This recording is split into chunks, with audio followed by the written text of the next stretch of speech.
Amazing. Hi, everyone. Thank you so much for joining. Good afternoon. Thank you so much for joining our webinar today with Rolls-Royce for our final stop on the Careers Café Roadshow. So some of you may have seen us on your campus throughout September and October. And if that's you, then thank you so much for stopping by. But if you didn't manage to see us, then we're so glad that you could join us here today for this exciting webinar. My name's Jess, and I'm part of the Student Success team at Target Jobs. And we're really excited to be joined by the Rolls-Royce team today, who will be sharing a little bit about who they are, their company, what they do, but especially about their application process as well to help you with your applications. Just a couple of housekeeping rules for you all before we begin. If you've got any questions throughout the webinar, then please pop them into the Q&A tab that you should see near the top of your screen, and one of the Rolls-Royce team will go through them and answer your questions during the webinar. But for now, I will hand over to Stuart and Agatha from Rolls-Royce to kick things off. Thank you. Thanks, Jessica. Agatha, do you want to go first with a brief intro? Yes. Hi, my name is Agatha. I'm alias a recruiter. I'm based in Derby. I work from Learning and Development Centre, and I am tasked with helping and assisting future apprentices and graduates to get their placement at Rolls-Royce. I'm also supporting various events and webinars like today, just to make sure that I share awareness of what Rolls-Royce does and what's so amazing about the company. And we have Stuart Evans, who is our main speaker today. Stuart is the People Director, Future of Work Capability and Learning. And Stuart will talk to you about what future of work and skills look like for colleagues at Rolls-Royce. What are the essential skills required for our new world? What do we mean by learning agility? And lastly, how do we become comfortable with ambiguity? So, Stuart, I give you the time. Thanks, yeah. Hi to everyone. So as Agatha said, my role at Rolls-Royce is an unusual one to some extent. Not every organisation has a kind of futurologist on their people leadership team. But that is a big part of my role. So hence the title of today's session. There will be an element of future of work and how the work environment is evolving and changing, not just in Rolls-Royce, but in organisations more broadly.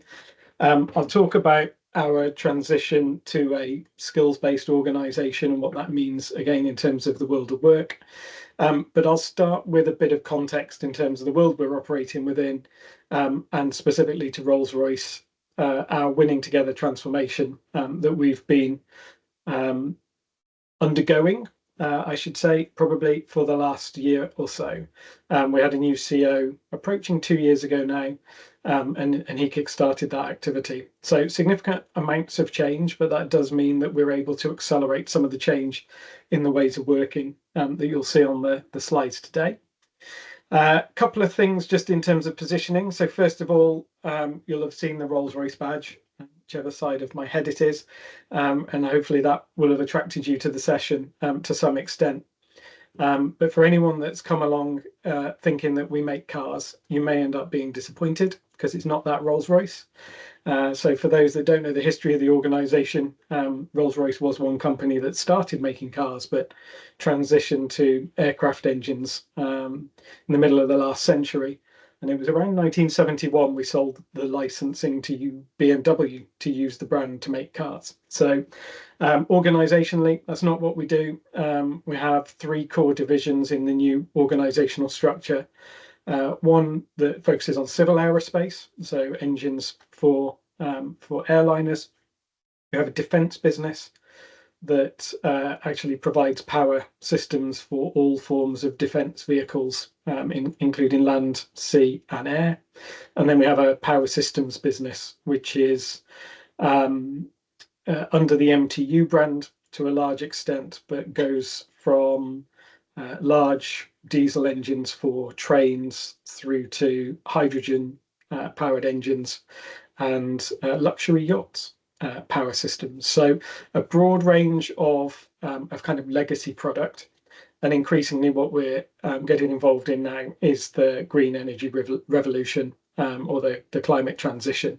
So power systems is a good example of that, moving into things like battery energy storage, and microgrid technologies with renewable sources. And then on the other end of our business, leveraging some of the experience we have with nuclear propulsion in the defence business, and redeploying that in terms of general power sources. And some of you may have heard of small modular reactors, but the idea around taking clean nuclear energy from something that takes decades to build as a plant, down to something that can be built in factories and delivered to site in a modular format on the back of lorries and assembled in a much shorter time frame. So really exciting part of the kind of history of humanity to be involved in energy in any way, shape or form. And from my perspective, a really interesting time in our history to be involved in people and organizational development, just because there is so much changing and it's changing so quickly. So that's the framing. That does lead me on to my kind of first slide that I wanted to talk through. Oh, sorry, I said there were two things I was going to frame. One was Rolls-Royce. The second thing was I don't intend to talk at you for an hour. So I would like this to be interactive. I'll talk through a few slides, give you some context, share some knowledge and detail with you for maybe up to half an hour.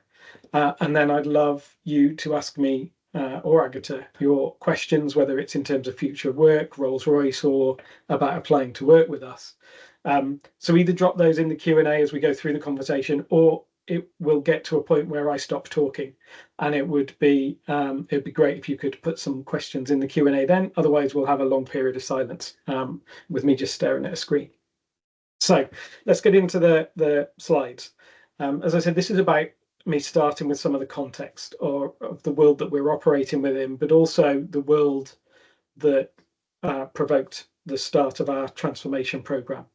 So you can see some of the kind of headline facts in the boxes on this slide. The world is changing really quickly, increasingly driven by technology.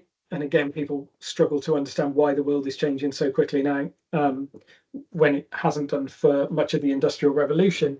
And obviously, you will all know, given your ages, technology wasn't around for most of the Industrial Revolution in terms of computing tech. That's really only taken a hold since the mid-90s. And so it's really, in relative history terms, only been since the turn of this century that we've really seen the impact that technology is having on the rate of corporate change and human change. That's then having a knock-on impact in terms of the economy and the world around us, and you see some of the fallout here. The reality is that quote at the bottom is the one that we talk a lot about internally.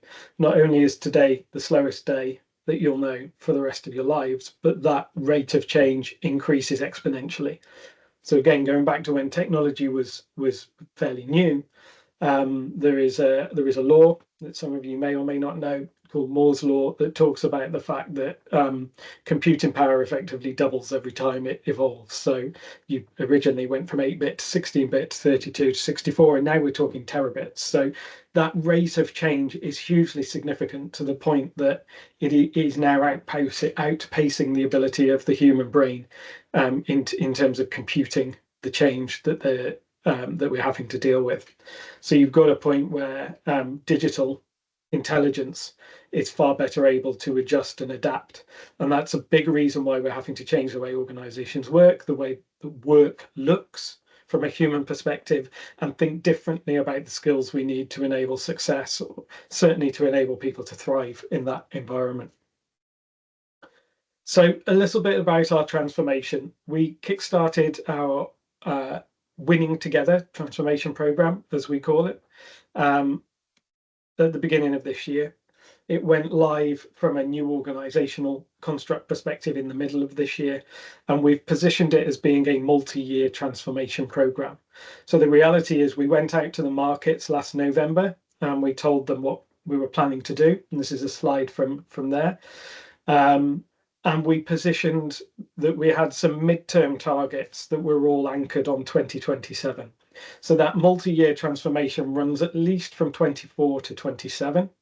But we're also positioning very heavily internally, thinking about what I said on the last slide, that you cannot view change as something that is programmatic any longer. It doesn't have a start and a middle and an end.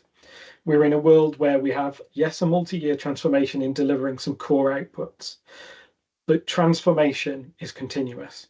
So what we're also trying to change is the mindset of our people so that they understand the world is no longer black and white, it is very grey. You need to be comfort with ambiguity and without certainty. And that is against a lot of core kind of principles that many humans look for. And so we're almost constantly operating outside of comfort zone now. And that in itself requires a certain level of resilience. So huge amounts of change, as you can see here, on performance from a financial perspective, on being a strong investment proposition for our shareholders, on thinking about how we structure the business to be competitive and robust, resilient to external shocks, because we had some huge internal learnings from the COVID pandemic. We've got an ambition to grow our stability so that we are a higher graded stock from an investment perspective, but more importantly, so that we can position ourselves for growth. So again, with that 27 timeframe, a view that we will get there and be poised to grow and to take advantage of opportunities that may be in front of us at that point.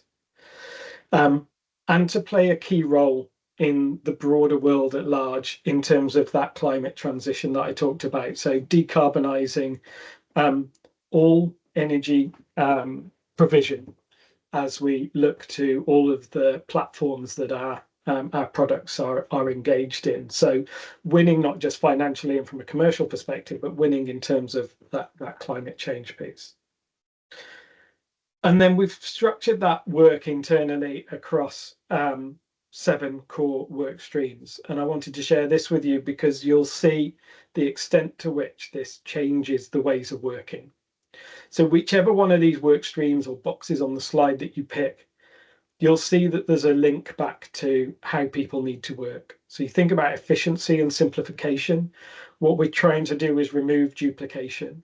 So that means working far more collaboratively. We need people to come into the organization with a mindset of working together to deliver performance. The days where you would come in and you would have individual performance metrics and you'd be judged very much as an individual in terms of how are you performing in isolation against some arbitrary goals that you might have been set for the year is long gone. We now judge performance and assess individuals against how they show up with their peers. Are they able to collaborate and engage across the whole enterprise to deliver our collective ambitions as an organization? And that is part of looking for synergies, it is looking for efficiency, and it is finding the most simple way to get work done across the enterprise. So this is, from a personal perspective, this is where we need people to lower egos, not be in it for them, but be thinking bigger picture about what's the enterprise there to do, what's our strategy, what are our goals and ambitions, what work there therefore requires executing to deliver against those, and what are the skills I bring that can contribute to completing that work activity. And that's a very different mindset to how do I show up as being the best person out of everybody else here. You could pick any other box and apply a similar perspective. I'll pick the purpose and culture box just as one more to call out on the slide. We have literally just in the last month launched a new purpose for the organization and a new set of behaviors that underpin that, which is the way in which we wish for colleagues to show up. So our purpose is twofold, really. So the first part of our purpose states that we are a force for progress. And the latter part of the statement talks about us powering, protecting, and connecting people everywhere. And just to unpack that in terms of meaning and purpose and why you might want to come and work for us, that force for progress links back to the desire for us to be constantly changing. So we want to be world leaders. We want to be changing the world around us and the market we operate within, or markets we operate within.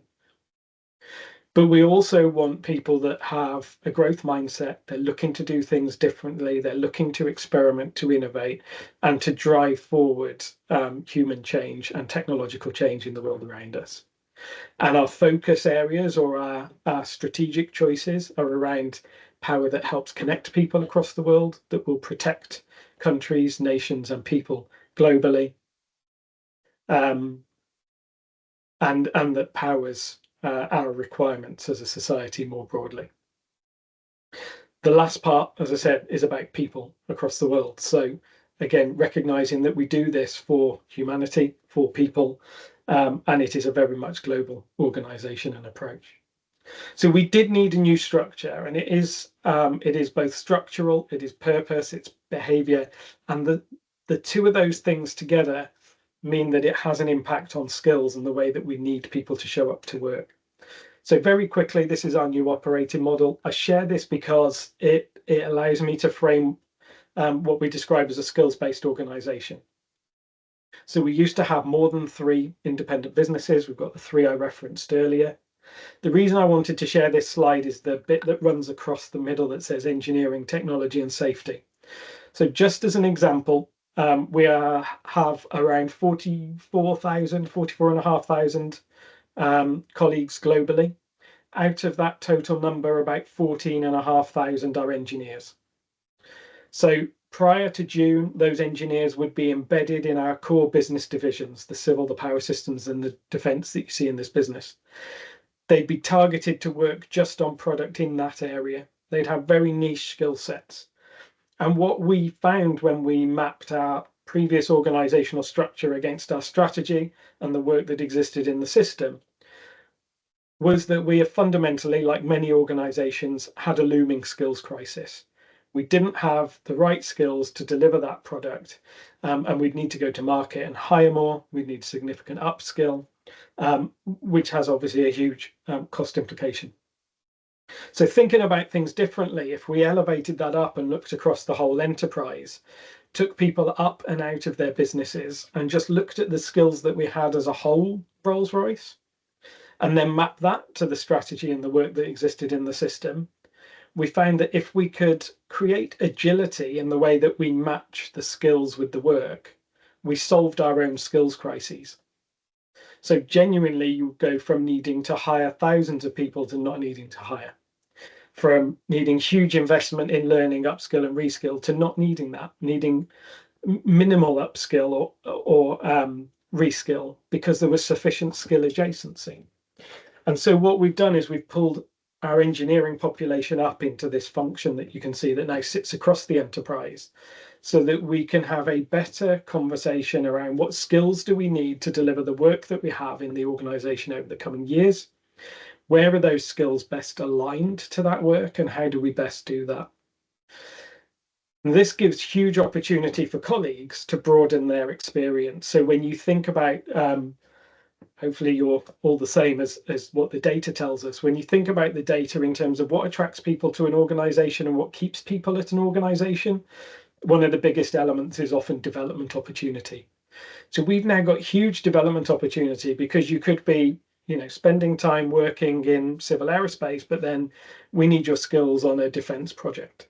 So we'll get you engaged in that. And it might be that you do both alongside each other because the packages of work kind of slot together as individual projects, rather than thinking about an individual doing a job 100% of the time. So that leads us on to, so what is a skills-based organization then, and why is that important? This is where it flows into my future of work element of the role.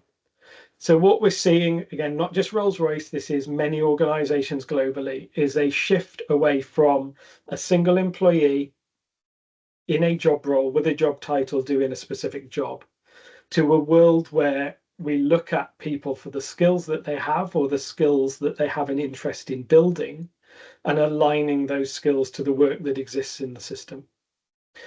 And then alongside that, we think about the role that technology plays. So up until very recently, the people in the system would use technology as a support tool. So like we're using today, PowerPoint to help convey information, emails to help communicate, etc., etc. Now we can obviously think about technology differently. So how do we leverage AI to do some of the work that is routine and repetitive, and is therefore fairly low value for humans to do? Not to replace humans, but to free up the humans to do better, more meaningful human work. And again, how do we automate those repeat tasks from a manufacturing perspective that don't require that complexity that the human brain is more capable of? So really thinking very deliberately about strategy, work in the system. When we know the work, what elements of that work is best done by humans, and what elements provides us an opportunity for automation or implementation of AI. When we take the human work, then what skills do we need? What are the human skills that are required to perform that work to the best of their ability? And then do we have them? If we have them internally, where are we? How do we match the two things up? If we don't have them, how do we get them externally? And obviously, this is probably where you will have some interest. We start to then think, at what stage of career do we want to engage people? Because actually, if it's a long-term skills need we have, or it's more what you might previously have talked about as being a soft skill, a human skill, that we require, then we might look to early careers because it's got a long run time. So you bring people into the organization, you can grow the awareness of the organization, move people around, and it makes sense to therefore align to that kind of work. If we have a short-term need for specific skills, then we'd look to direct hiring from the experience market. So we're far more targeted now about what type of individuals we might need in terms of career life cycle to match to certain types of skill requirements. We're also more thoughtful about what the employment construct might look like depending on that skill requirement. So these are almost three buckets that we expect to exist in the organization alongside each other as we move forward. So we will still always have a need, or certainly for the time being, have a need for people in more traditional looking fixed roles. So if you think about our factory floor workers, we have a significant volume of activity that is very similar, that is too expensive to automate in many cases. So we'll keep a volume of humans doing the same type of work with a fixed kind of job profile, if you like. And we think that will probably amount to about 30% of the workforce. On the other end of the spectrum, as I said, we've already got employees that are now engaged in a far more fluid, agile working environment. I include myself in that. I work right the way across the enterprise. I'm in head office anyway, so it makes it easier. But I get pulled into projects based on where my skills are most valuable to the company at that point in time. It would be almost impossible for me to write a job description for myself because no 2 weeks looks the same. And I love that because I thrive in change and ambiguity. And that's one of the things that motivates me. But I know it's not what motivates everybody. So we also think there'll be that kind of middle group, which is a new use for the term hybrid. Rather than hybrid working, it's kind of a hybrid role, where maybe 70% of the role is a core job role that you do most of the week, but you might spend 30% of your time working on projects. We call them gigs internally. So you'll have a core job role and maybe 3 or 4 active gigs at the same time. So you get that opportunity to develop yourself, to build breadth of experience across the enterprise while still having a core job role. And this is how that engineering technology organization is shaping up. So people with core skill working on projects most of the time, or a single area of the business most of the time, and then they'll be involved in other elements as required. Or if they're in a more fixed role, we'll keep them deployed in one division, but we reserve the right to move them or change their work as necessary. And we're getting better, obviously, as work becomes more digitized, at making the work portable so the people don't have to be portable. So again, conscious of societal change and lots more people not wanting to uproot themselves, family, friendships, etc., to be sent across the world, particularly when work engagements are just for a few months, they're not multiple years. Then we're thinking about how do we better make the work portable so that we can align skills to work and bring this to life. So moving on to what does that work? What does that mean then? That world of work for humans going forwards. Where should you be focusing as you think about the careers ahead of you? And I know this is a fairly dull slide, but it's easier just to write it down in terms of what it is that is our biggest challenge. I regularly need to update our board and our exec team on where our skill challenges are. And they are not normally in technical areas. So we, of course, as a business that we are, have a need for technical skill requirements on an ongoing basis. But we are trying to build breadth even in those super specialist roles. So if I take the idea that you're an engineer in the depths of the business somewhere, going back a few years, you could have been a super specialist engineer with your head down, focused just on your work for 30 years, and no one would have come and bothered you. The reality is we need you to kind of lift your head up, raise your gaze, and understand the commerciality of the organization that you're operating within, even if you're a specialist engineer. Because we can't afford for you to be going off on an engineering crusade solely focused on engineering excellence and trying to pursue an improvement in a part, for example, for months on end, investing hundreds of thousands of pounds of development cost before wondering whether it has any commercial value. And we've had many of those. So they're almost pet projects in a shed at the end of the garden kind of thing, where people have gone, but I can make this better, but never once asking whether that's of value to the customer or whether it can have commercial value in terms of increased revenue for us as an organization. All that does is drive the cost base. And we are a business at the end of the day. So yes, most of our people are super passionate about our product. They are engineers, they love the hands-on, but we also exist as a commercial entity. So we're trying to help our existing colleagues understand that financial, strategic and macro picture, regardless of what role they're in. That's not just something for those in head office or functions to worry about. So we've got commerciality up there as one of our big areas of focus in terms of driving skill sets. For any of you that are considering or doing a combined degree, I have a real positive reaction to those. So if you're doing something like computer science with business studies, brilliant, because that means you're coming into the organization with that breadth and with that broader mindset already enabled.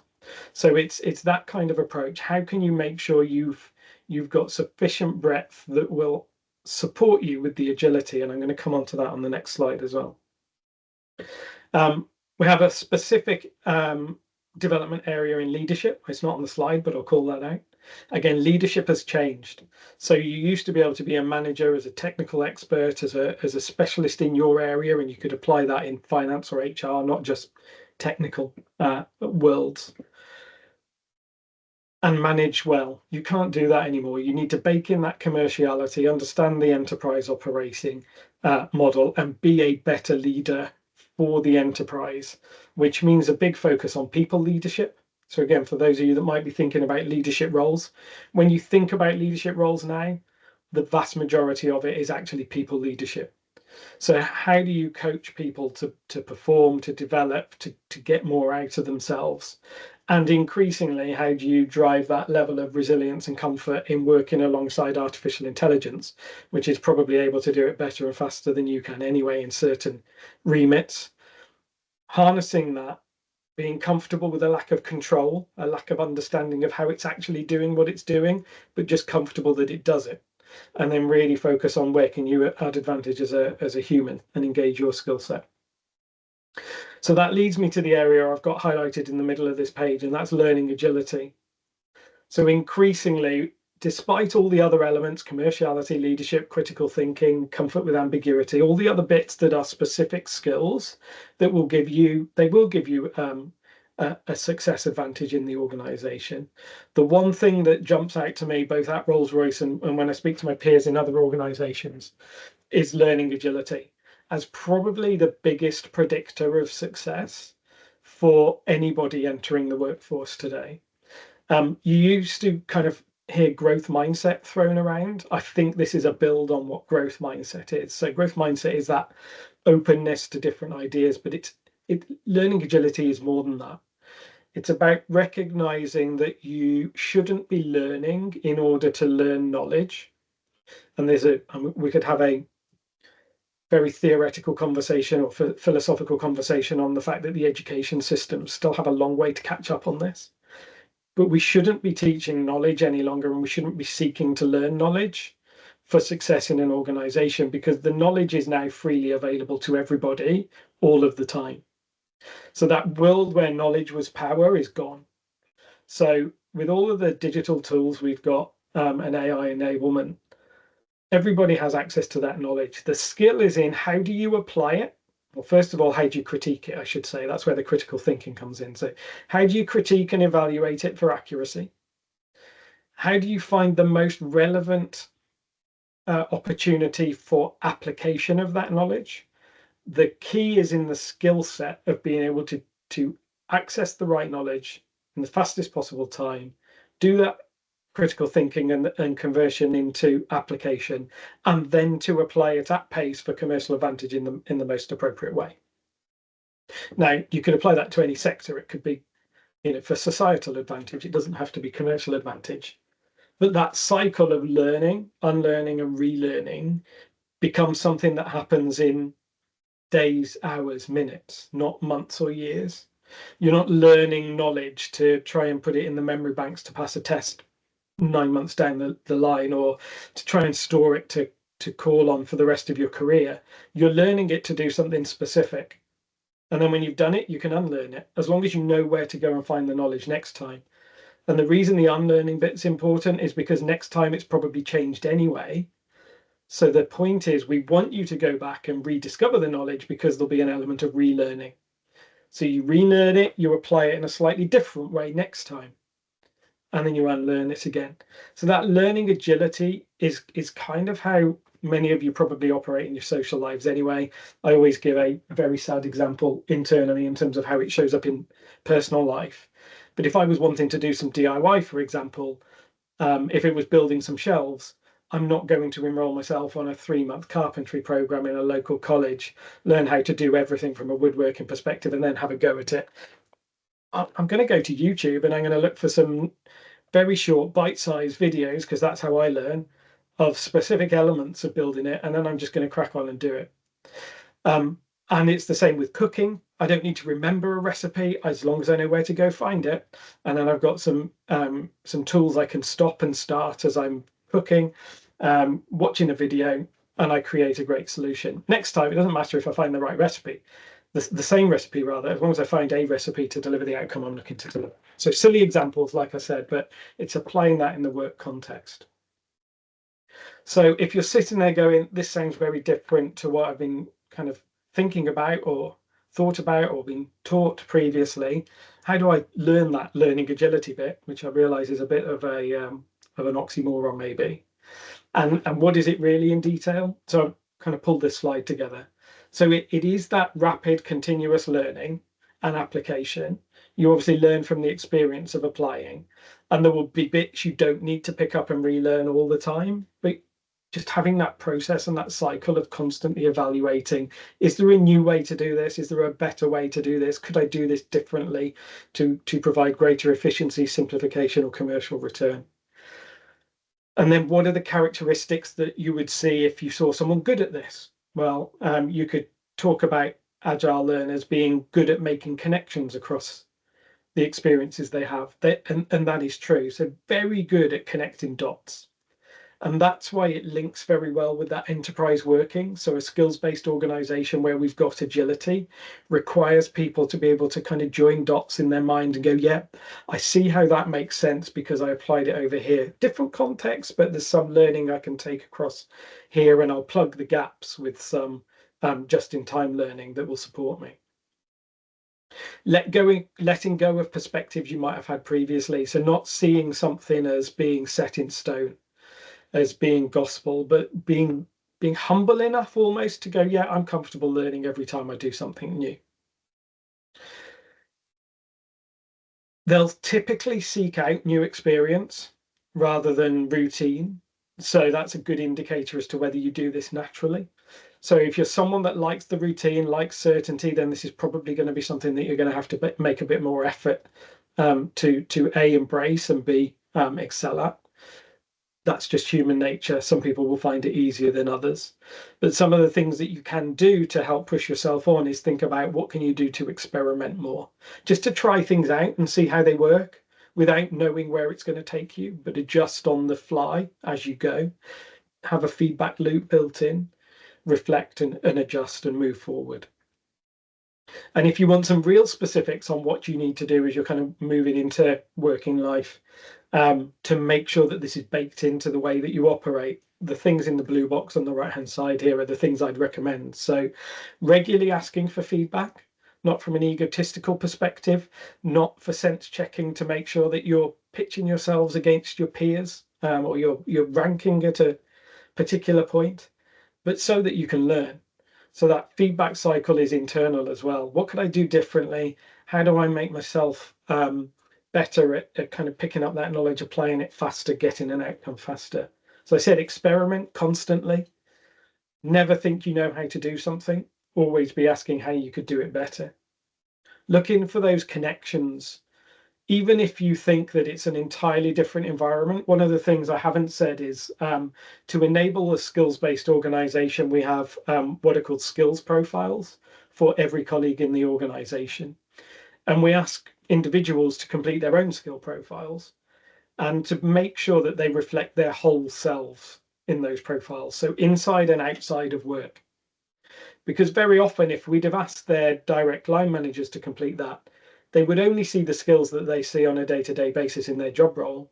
And people typically do many other things outside of work, whether it's volunteering or hobbies or whatever it might be, but they'll undoubtedly have skills that they're currently not utilizing at work. So thinking about all of the skills that exist and all of the experiences you have in your whole of life, and then thinking about how you can link those together to make you more effective in work. And then building in time in your regular routine for reflection and also for learning. So one of the things I've said is reflection is pointless unless you get to a learning outcome as a result of it. But do you bake in time on a daily basis to be doing some form of learning, self-development for yourself? And if the answer is currently no, you absolutely should be. And if you go into work and thinking that your years of learning are over, you're very wrong. So most older people don't do this enough. I genuinely make time to learn every day, at least half an hour to an hour. And it's about putting systems in place to enable you to do that easily. So I do it through my chosen kind of social media platforms, but I make sure that the things I'm following are things that have relevance to my world of work, as well as the things I'm interested in personally. So that what I'm seeing in my feed is a decent mix of things that will entertain me, but also things that will help challenge my thinking. And so as I'm kind of looking through my feed, it will provoke some thought. I can think about how that might impact at work, how it impacts in my future work context, certainly. And that reflection time is then, right, well, I wonder what I could take from there into a slide deck or a proposition or a meeting I've got or a conversation, and constantly challenging whether I'm bang up to date in terms of future of work through what I see through a whole range of inputs. So some examples of what learning agility is and how you might prep yourself for this new agile world of work. But just to wrap up in terms of kind of what I've got to say, and this is a heads up maybe that we're just about to go into the Q&A section, because I can see a very blank Q&A box on the platform. So if I've provoked any thinking, now's the time to start formulating that into what questions would you like to ask, either of me in terms of more on future work and skills-based organizations, or of Agatha in terms of kind of working at Rolls-Royce. But as I wrap it up, thinking about, so how does this play out? What are the realities of the future of work? The realities are it's going to be transforming super quickly. So that idea that I mentioned earlier in terms of grey rather than black and white is really, really important for people to get their heads around. As I said, we have a lot of engineers in our organization. They are definitely my toughest challenge in terms of getting them to adjust to that mindset, because engineers tend to like certainty. There's a definition around wanting a definite black or white answer, so dealing with the grey can be harder. And there's also a control element, liking to know what decisions might mean in terms of knock-on impact. And in a constantly ambiguous world, that's just an impossible thing to predict. So being comfortable and finding a way to be resilient and thrive in that grey world, if you like, that is constantly ambiguous and always changing, is a real challenge for lots of people. So learning agility can definitely help with that. Just as a positioning in terms of why this is important for you and your own resilience, mental health, success at work, whether you come and work for Rolls-Royce or not, regardless of the Rolls-Royce context with skills-based organisations. So I'm going to stop talking there. We have got a few questions, so thank you for that. Agatha, you might want to jump back in and help me with some of these questions, and we can perhaps just pick them bottom to top and bounce between us in terms of answering them. That's okay. There is one interesting question from top of that page. I wanted to leave it for you because possibly you might help. So the question is from Katie. She's asking, please tell me what are the chances for a person that finished university as an electronic engineer 20 years ago to get a job in this field, with the mention that after I did another university as a criminologist in the UK. So you've spotted that there are loads of things have gone into the chat that I hadn't spotted, and I was just in the Q&A bit. So thank you. Run that question for me again.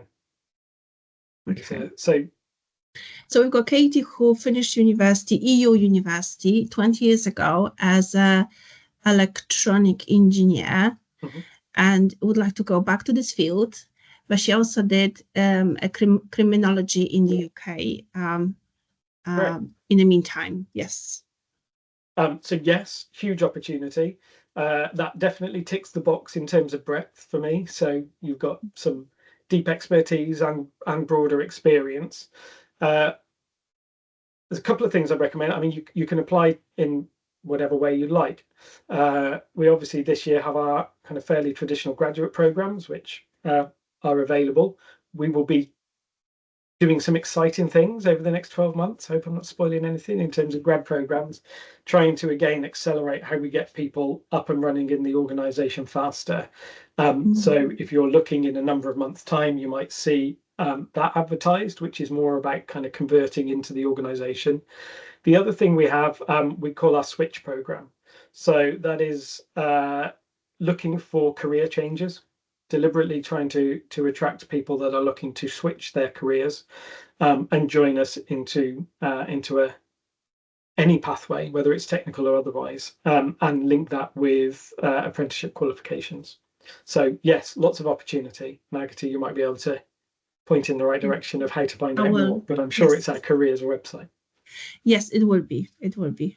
So definitely we have advanced, we have developmental apprenticeship opportunities. So that will be advertised a little bit later this year.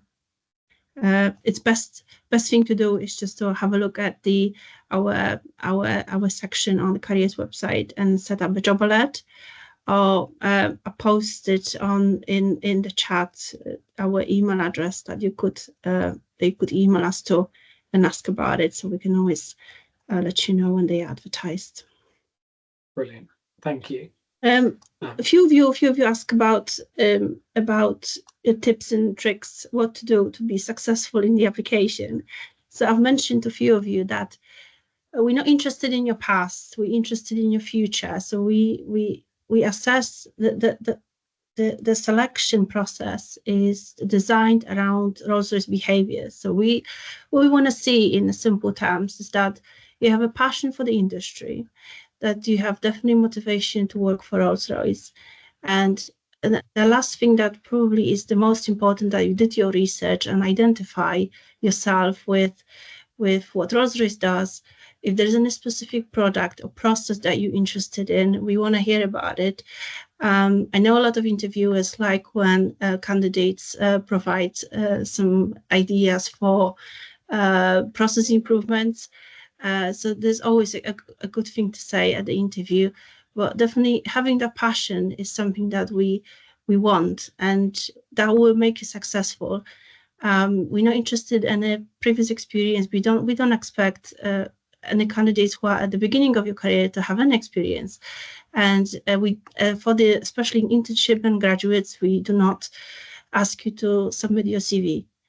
So all we ask is just to answer simple questions on your application form, provide as much information as you can, and be detailed as you can, and that will give you a better chance to get shortlisted for further steps. Thanks, Agatha. I can see a question that relates to where I was talking about skills-based organisation and the hybrid role, and whether there are specific skills. The simple answer is no, and you don't need to worry about it. So that's more about how we structure the organisation internally and how we align skills that colleagues have with the work. So it's genuinely not something to kind of worry about or be concerned about. It is more you thinking about how can you demonstrate the breadth of skills that you've got. So remember, as I said, we absolutely still need technical experts, but we are looking for breadth as well. So how do you demonstrate that you bring that into the organization? The skills piece is all kind of technology enabled when you join us, and we manage that internally. Yeah. Kate Murphy is asking about technical questions. We don't ask you any technical questions at the interview. You may wanna you can refer back to your university knowledge if you want to at the interview, but again, we're not asking you to have any previous experience, therefore we're not asking any technical questions. All the questions are around your motivation and behaviors. And behaviors you can be found on our Rolls-Royce website, and you can explore those. So like I said, the selection process is designed around those behaviors. Yeah. And so we got a similar question on multi-skilled employees. That's similar to the answer I gave a moment ago. So thinking about skills, breadth of skills, there's a number of things. Obviously, you'll have development conversations, career conversations with direct line managers, but we have a system internally. Everybody, as I said, has a skills profile. So we know both the skills that you've declared that you have, which might come from any element of your life. We'll automatically load skills into the profile based on the project you're involved in, the work you're doing, the core job role that you have. And then you also, as an employee, have an opportunity to detail your skill interests in the system. And all of that gets factored in when we think about what skills we've got across the enterprise and where people might be best deployed. But don't think that means we control you and send you wherever we like. It is very much about what you want as well. So where do you want to develop those skills? Where is the best opportunity to kind of have you deployed across the enterprise? And multi-skilled employees typically tend to just get more movement in terms of the type of work and projects that they're involved in, if that's what they want. So it's always two-way, but it's all data-based and based within the systems that we hold internally. There were a few questions around international students. So if you are applying for a summer internship, we will accept your student visa. If you are about to graduate, your student visa, you can apply for a graduate visa. It's probably more of a formality, but university will guide you through it. And then your graduate visa will allow you to complete a placement because it's for 2 years, and a graduate placement is for 2 years.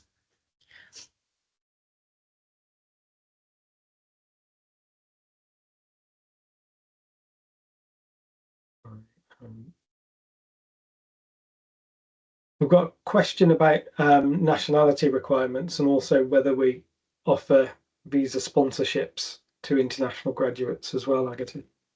Yes, I can see that. So yes, so we when we retain our graduates and they require visa sponsorship, we would assist with that as well at the end of your placement. So for when you get accepted for your graduate placement, you will be allowed to use your graduate visa for a couple of years, and then when successful in permanent employment, we will help with visa sponsorship.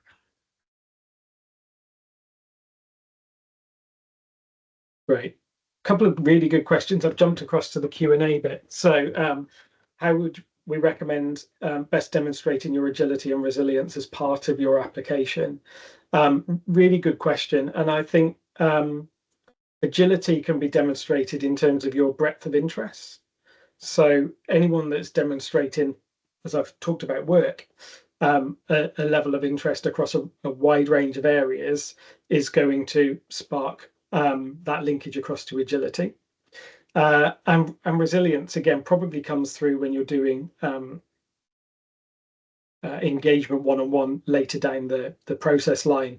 But again, thinking about what examples you've got of various experiences where you've had to either come up with solutions quickly or respond to changing situations that you weren't expecting, and how you've adapted to that. Again, it links back to agility, but that ability to make decisions on the go with limited information very often is another thing. So again, back to the point I made about engineers very often wanting concrete information before making a decision. The world moves too quickly for that now. So unfortunately, if you're going to wait until you've got all the information, you will 100% have missed any chance of competitive advantage. So how do you become more insight-based rather than fact and research-based is a real skill set. So again, any demonstration that you've got around decision-making with partial information will definitely help you. And then I've got a bit of a challenge question to that I can see that's around recognizing that flexible ability, but challenging whether there is a downside, I guess, to creating dependency on access to knowledge.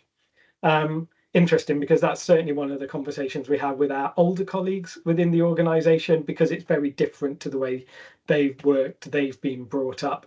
So yes, there is still value in having specialists in the organization, but we don't need loads of them, I guess. So we have something called the fellowship model. So our most senior specialists in particular areas become subject matter experts. They're typically gurus in the external industry. They're held up as world leaders in what they do. We don't need 14,000 of those. We need a handful. What we need then are people that are able to draw on their knowledge and apply it. So yes, and we also need to just be realists and recognize that AI does exist. Knowledge is around us. And there is a saying that I think was Satya Nadella said, that was AI is not going to come and steal your jobs, but other humans that have worked out how to use AI absolutely will. And I genuinely think that's true. So there will always be people there that were able to quickly access the knowledge, find a way to deploy it for competitive advantage at a faster pace than a traditional thinking specialist might do. So that's a response to that one from my perspective. That's interesting, yeah. A few of you ask about current opportunities and application stages. So just to let you know that the graduate and internship placements that we have live on our website at the moment are with 2025 start date in mind. So if you're looking for a summer internship of 2025, the time is now to apply. Because the selection process takes a few months, and it's the same with graduate placements that start in September 2025. So the time is now. So if you anticipate to graduate in summer 2025, you're applying at this moment for the start date next year. So the vacancies are open on our website at the minute until the 22nd of November. Thanks, Agatha. I can see a question that is definitely speaking to my passion area. So I'm going to take that. A question around how the company helps with personal development outside of the hybrid working experience. Great question. Hopefully you heard in my introduction, I'm also People Director for Learning. So we have undergone a significant transformation in learning since 2019. And learning is something that is now available on an everyday basis to every colleague globally. So long gone are the days where you've kind of got to wait until it's your turn and get on a kind of face-to-face program. and have some limited investment in you. We invest significantly in people development every year. It is definitely democratized, as I say, in terms of accessible to everybody every day for most of our learning content. And then as you're going through kind of the organizational hierarchy, every time you transition from one level to the next, certainly when you get to leadership levels, there is automatic learning to help you transition up to that next level. So, and they're typically not, go and sit in a classroom for 5 days. If I think about transition into your first ever leadership role, you get enrolled on a 7-month-long program.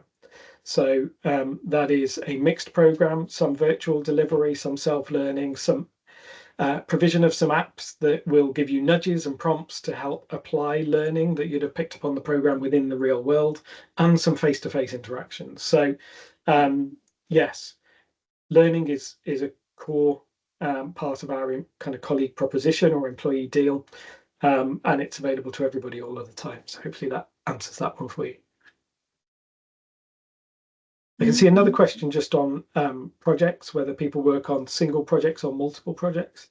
Again, that would probably vary depending on the scale of the project or projects that are in existence at any point in time. But the one thing I would say is we don't create fake projects for early careers colleagues to work on just to give you a project.